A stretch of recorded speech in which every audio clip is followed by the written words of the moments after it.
ഒരു ദിവസം മഹദിയായ ആയിഷ സിദ്ദീഖ റളിയല്ലാഹു തആല അൻഹ ആദരവായ റസൂലുള്ളാഹി സ്വല്ലല്ലാഹു അലൈഹി വസല്ലമയോട് ചോദിച്ചു, നബിയേ, ഒരു ദിവസം അല്ലാഹുവിന്റെ റസൂൽ വീട്ടിലോട്ട് കയറി വന്നു. ആ സമയത്ത് അല്ലാഹുവിന്റെ റസൂലിനോട് ചോദിച്ചു, നബിയേ, നിങ്ങൾ ലോകത്തുള്ള എല്ലാവർക്കും ദുആ ചെയ്യാറുണ്ട്, ഈ ആയിഷാനെ വല്ലപ്പോഴും ഓർക്കാറുണ്ടോ നബിയേ? റസൂലുള്ളാഹി സ്വല്ലല്ലാഹു അലൈഹി വസല്ലമയുടെ ആയിഷയുടെ ചോദ്യം, നമ്മൾ ലോകത്തുള്ള എല്ലാവർക്കും വേണ്ടി ദുആ ചെയ്യാറുണ്ട്, നമ്മുടെ ഭാര്യയ്ക്ക് വേണ്ടി ദുആ ചെയ്ത് എത്ര പേരുണ്ടെന്ന്. ഇന്ന് നിസ്കാരം കഴിഞ്ഞ നിസ്കാരത്തിന് മുമ്പൊക്കെ നമ്മൾ ധാരാളം ദുആ ചെയ്തിട്ടുണ്ട്. അവനാന്റെ ഭാര്യയ്ക്ക് വേണ്ടി ദുആ ചെയ്ത് എത്ര പേരുണ്ട് കൂട്ടത്തിൽ? കൈവെക്കാൻ പറഞ്ഞ ഉള്ള മാനം കൂടെ പൊക്കണ്ട, ബാക്കിയുള്ളവരൊക്കെ നോക്കിയിരിക്കുകയാണ്, അതുകൊണ്ട് പൊക്കണ്ട. അവനാന്റെ ഭാര്യയ്ക്ക് നോക്ക്, ആ ഒരു മനുഷ്യൻ അദ്ദേഹത്തിന്റെ മുടി നരച്ചു, താടി നരച്ചു, എന്നാലും ഭാര്യയ്ക്ക് വേണ്ടി അദ്ദേഹം ദുആ ചെയ്തിട്ടുണ്ട്. അവനവന്റെ ഭാര്യയ്ക്ക് വേണ്ടി ദുആ ചെയ്യുക. ഞാനിപ്പോ ആളൊക്കെ പറഞ്ഞ അവസാന ദുആ ചെയ്യുമ്പോൾ എന്റെ ഭാര്യയ്ക്ക് വേണ്ടി ദുആ ചെയ്യുമ്പോൾ ആള് ഉസ്താദിന്റെ ഭാര്യയ്ക്ക് വേണ്ടി മാത്രം ഭയങ്കര ദുആ. നമ്മളല്ലേ ചെയ്യേണ്ട, പിന്നെ വേറെ ആരും അവർക്ക് വേണ്ടി ചെയ്യാം.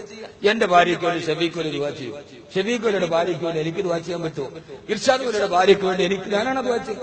അവനാന്റെ ഭാര്യമാർക്ക് വേണ്ടി അവനവൻ ദുആ ചെയ്യുക. ഇറങ്ങിപ്പോയി ഒരു നേരത്തെ അന്നം കാത്തുപോയ ഭർത്താവ് സന്തോഷത്തോടെ വീട്ടിൽ തിരിച്ചെത്താൻ മുസല്ലയിലിരുന്ന സ്വന്തം ഭാര്യ ദുആ ചെയ്യുക. അതിനേക്കാൾ വലിയൊരു കുടുംബജീവിതത്തിന്റെ കെമിസ്ട്രി പറയും. ആ കെമിസ്ട്രി നമ്മൾ പഠിക്കണം. റസൂലുള്ളാഹി സ്വല്ലല്ലാഹു അലൈഹി വസല്ലമയോട് ആയിഷ റളിയല്ലാഹു തആല അൻഹ പറഞ്ഞു അത്രേ, നബിയേ, എനിക്ക് വേണ്ടി നിങ്ങൾ ദുആ ചെയ്യാറുണ്ടോ? ഒന്ന് ദുആ ചെയ്യ് നബി. ഹബീബായ നബി തങ്ങൾ ഒരു ദുആ ചെയ്തു. അതൊരു രസകരമായ ദുആയാണ്.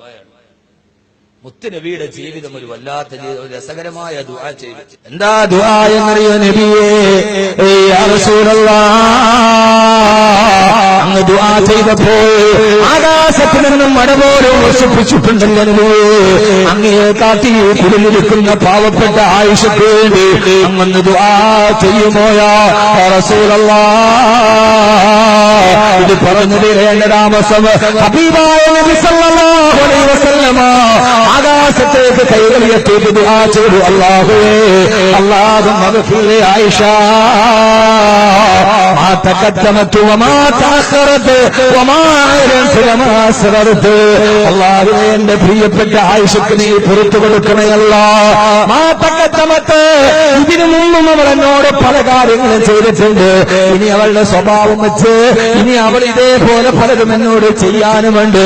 അവൾ ചെയ്തതും ഇനി എന്നോട് ചെയ്യാനുള്ളതും അവൾ രഹസ്യമായി എന്നോട് ചെയ്തതും പരസ്യമായി ചെയ്തതെല്ലാം നീ പുറത്തു കൊടുക്കണേ അല്ലാഹ്.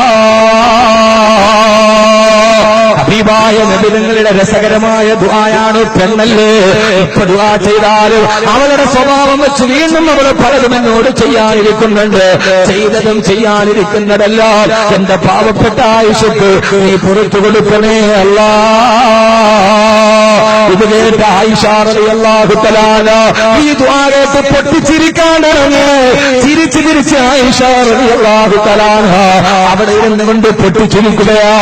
നമ്മളൊക്കെ പറയുമല്ലേ തലതല്ലി ചിരിക്കുന്നു എന്ന് നാടൻ ഭാഷ പോലെ ഇമാമിനെ തിരുമതി റളിയല്ലാഹു അൻഹു ഹദീസ് റിവായത്ത് ചെയ്യുന്നുണ്ട്.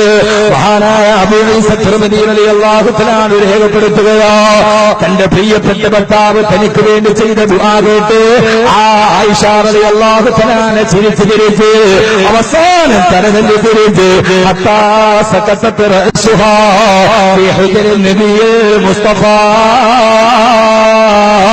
സല്ലല്ലാഹു അലൈഹി വസല്ലമ.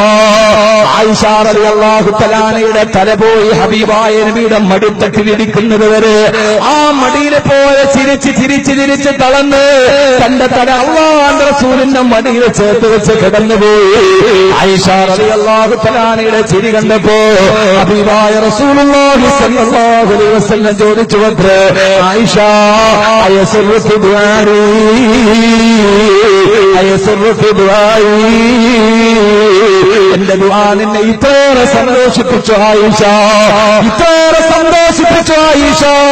ഹബീബായ നബി തങ്ങളുടെ മടിത്തട്ടിൽ പോയി തലകെട്ടുന്നത് ഒരു ദുആയേറ്റ് പൊട്ടിച്ചിരിച്ച എന്റെ പ്രിയപ്പെട്ട സഹോദരങ്ങളെ, 8 മടൽ വീതിയും 10 മടൽ നീളമുള്ള ആകാശത്ത് മഴ പെയ്താൽ ഓലക്കീലുകളുടെ ഇടയിലൂടെ മഴത്തുള്ളികളെ തടം തന്നെയാത്തുടുന്ന ഒരു കൊച്ചുമൂലയിൽ പൊട്ടിച്ചിരിച്ച് ജീവിച്ചു പോയ എല്ലാ പ്രയാസങ്ങളും പ്രതിബന്ധങ്ങളും കാര്യങ്ങളും ഉണ്ടായിട്ടും ഞാൻ എന്റെ പ്രിയപ്പെട്ട സഹോദരങ്ങളോട് പറയാ, നമുക്ക് സമ്പത്ത് വേണ്ട, നമുക്ക് സൗന്ദര്യം വേണ്ട, കോൺക്രീറ്റ് സൗരത്തിന്റെ ശീതീകരിച്ച റൂമിൽ ഒരു കൊതുകിന് പോലും കടന്നു വരാത്ത റൂമിൽ കിടന്നിറങ്ങണ്ട. പിന്നെയോ 8 മണം നീളമുള്ള ഒരു കൊച്ചു റൂമിൽ കിടക്കുമ്പോ ആ റൂമിനെ കുറിച്ചാണ്, അവിടെയാണ് ആയിഷാ ബീവിയുടെ അടുക്കളയുള്ളത്. 8 മടം നീളവും 10 മടം വീതിയുമുള്ള ഭാര്യ ഭർത്താവ് താമസിച്ച റൂമിനെ കുറിച്ചാണ് ലോകാവസാനം വരെ വരുന്ന ഖുർആനിലെ സൂറത്തിന് പേര് നൽകിയത്. സൂറത്ത് ഹുജറാത്ത് എന്ന് പറഞ്ഞാൽ മുറികൾ എന്നാണ് അർത്ഥം. ഏത് മുറിയാണ് അത്? സുൽത്താൻ സലാഹുദ്ദീൻ ബോക്കിയുടെ റൂമല്ല. ഏത് റൂമിനെ കുറിച്ചാ പറയുക? ബോളിവുഡിന്റെ നടി ആഞ്ചലീന ജോളി മധുവിധി ആഘോഷിച്ച ദുബൈയിലെ പാന്തുമീറാ ബീച്ചില് കുത്തുമക്കളിൽ നിന്ന് അടിഭാഗത്തുകൂടി പറന്നു പോകുന്ന ഡോൾഫിനുകളെ ലൈവായി കണ്ട് കിടന്നിറങ്ങിയ മുറിയെ കുറിച്ചല്ല. അറബിക്കടലിൽ ഇന്ന് നേരെ തിരിഞ്ഞു നിൽക്കുന്ന 1 മാസം 950 കോടി രൂപ വരുമാനമുള്ള 140 റൂമുകളും 2 ഹെലിപ്പാഡുകളും 4 മിനി തിയേറ്ററുകളും 2000 പരിചായകന്മാരും 4.5 ഏക്കർ പൂന്തോട്ടവും 4 ഏക്കറോളം നീണ്ടു നിൽക്കുന്ന സ്വിമ്മിംഗ് പൂളുകളുമുള്ള മുകേഷ് അംബാനിയുടെ അറ്റാണ്ടയെ കുറിച്ചല്ല. പിന്നെ ഈ പറയുന്ന വീടിനെ കുറിച്ചുള്ളതയോ, ഏത് വീടിനെ കുറിച്ചുള്ളതയോ? ഒരു നേരത്തെ വിളക്ക് കത്തിക്കാൻ എണ്ണ പോലുമില്ലായിരുന്ന ആയിഷാ റളിയല്ലാഹു തആല അല്ലാഹുവിന്റെ റസൂൽ വഫാത്തായതിനു ശേഷം ആയിഷാ റളിയല്ലാഹു തആല 2 കൂട്ടുകാരികളോട് കഥ പറയുമ്പോ ആയിഷാ ബീവി പറഞ്ഞു, പറ്റേ എന്റെ മടിത്തട്ടിൽ കിടന്നിട്ടാണ് എന്റെ പ്രിയപ്പെട്ട ഭർത്താവ് വിട പറഞ്ഞു പോയത്. പക്ഷേ എന്റെ മടിയിൽ തലവെച്ചിട്ട് എന്റെ ഭർത്താവ് വിട പറഞ്ഞു പോലും എന്റെ ഭർത്താവിന്റെ മുഖം ഞാൻ കണ്ടിട്ടില്ല. എന്റെ ഭർത്താവിന്റെ മുഖം കണ്ടിട്ടില്ല. കൂട്ടുകാരികളോട് ആയിഷാ ബീവി എന്താ പറയാ?